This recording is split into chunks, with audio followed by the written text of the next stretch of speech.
Hello YouTubers, this is Good Old Joe. Thank you for joining me. Today I have a Suzuki 800 Intruder. It's a 1995, but it happens to be in very good shape. It's low mileage, 15,000 miles. It runs really nice, but I have a problem with it, and what that problem is the clutch. The clutch is just a little too tight on top. It doesn't quite have enough, because right there's where it starts this is just a basic play, but it's not clutch play. So it basically it runs on the very top of the what you would call the pedal here. And on this particular bike, it's all hydraulic, so there's no mechanical adjustments. You can't adjust some play into that. The hydraulic system, it doesn't appear to have any bubbles or air in it, but I'm not 100% sure whether it does or doesn't. I know that when you, if you do have air in a hydraulic system like this, what happens is the air would cause the pedal to go to the bottom. In other words, if there was air in the system, it would be here somewhere. You wouldn't have any clutch up here. You'd have to pull it all the way in, and maybe it wouldn't clutch at all. It would grind the gears and maybe not be able to stop and idle with the clutch in.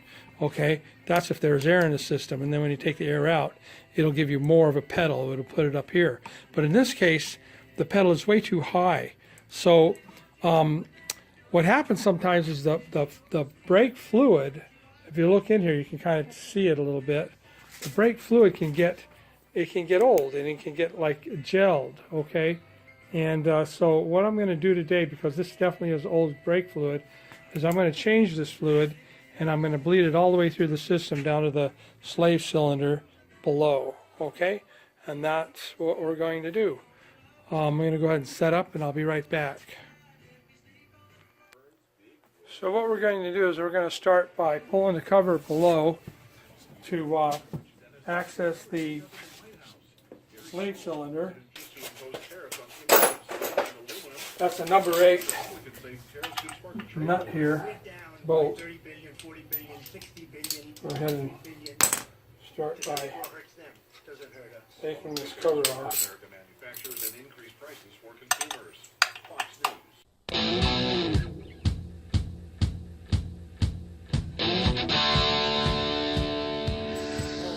Grab a towel real quick.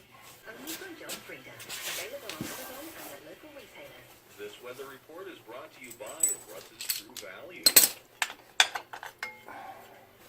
And here's the slave cylinder right here.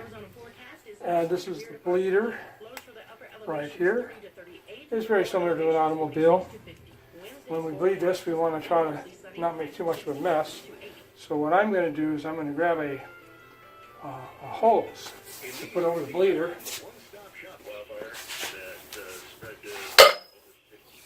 What I have here is a piece of,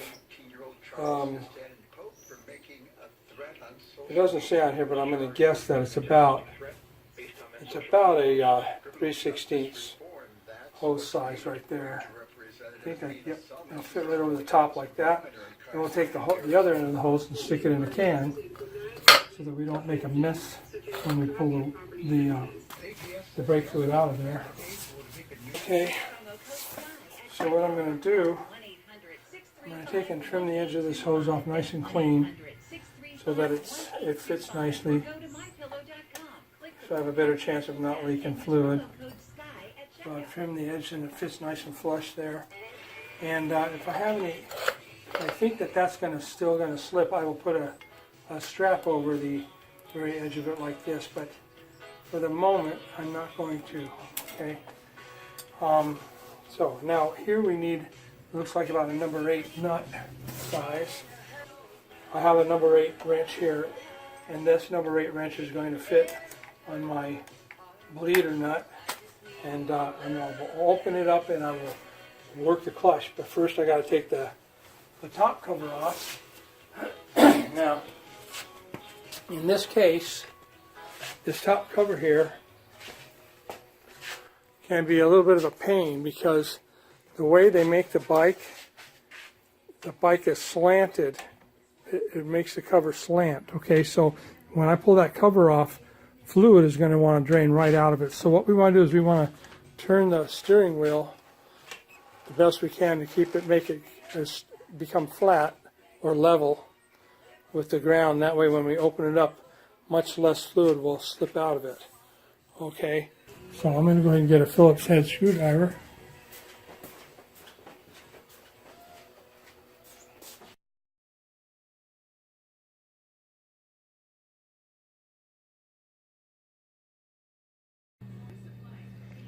Okay, so what I'm going to do here is take a towel, put it in the reservoir, and sop up the brake fluid that's in that reservoir. There's not a whole lot, and a towel will be plenty to get it. So that's what I'm going to do right now. Stick it down in there and just leave it for a little bit and let it sop up onto the towel.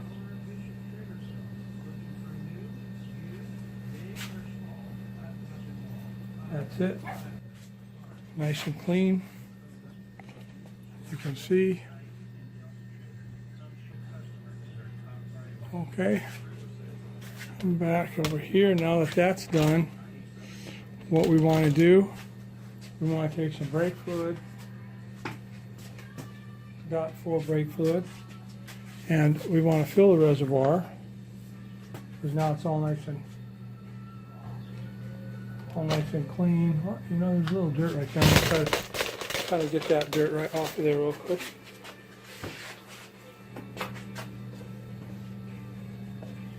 The window, I want the window clean. I can have it clean. Would be nice.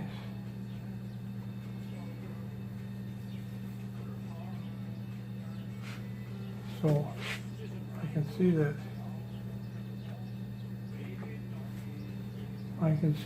I'm going to have to clean it with some brake fluid.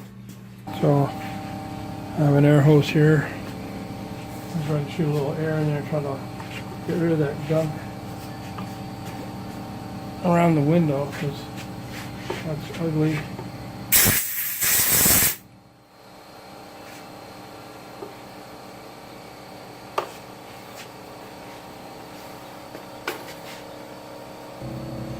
So I got some brake cleaner. I'll straighten that. The only way it's going to clean.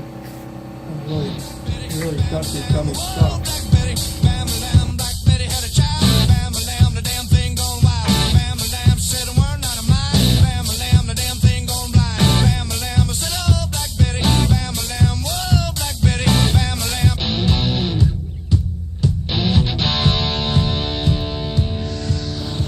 Okay, so that's much better. It's clean now. That was really ugly. Make sure there's no brake cleaner in the reservoir. That it's all dry, and it is.